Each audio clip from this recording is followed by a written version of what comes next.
Hello and welcome to this video.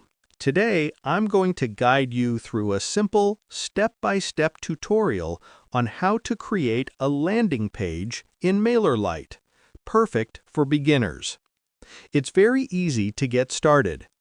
If you'd like to follow along, simply log in to your MailerLite account or sign up using the official link in the description below. First, navigate to the Sites page.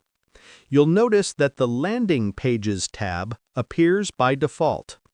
Click on New Site to begin. Next, give your site a name, then click Save and Continue. After that, choose a group for your landing page, select your template, and fill in all the necessary details, such as your title, description, and visuals. Once you've completed those steps, your landing page is ready to go. You can preview and publish it directly within MailerLite. And that's it. You've successfully created your first landing page in MailerLite. It's a quick and effective way to start collecting leads or promoting your offers online.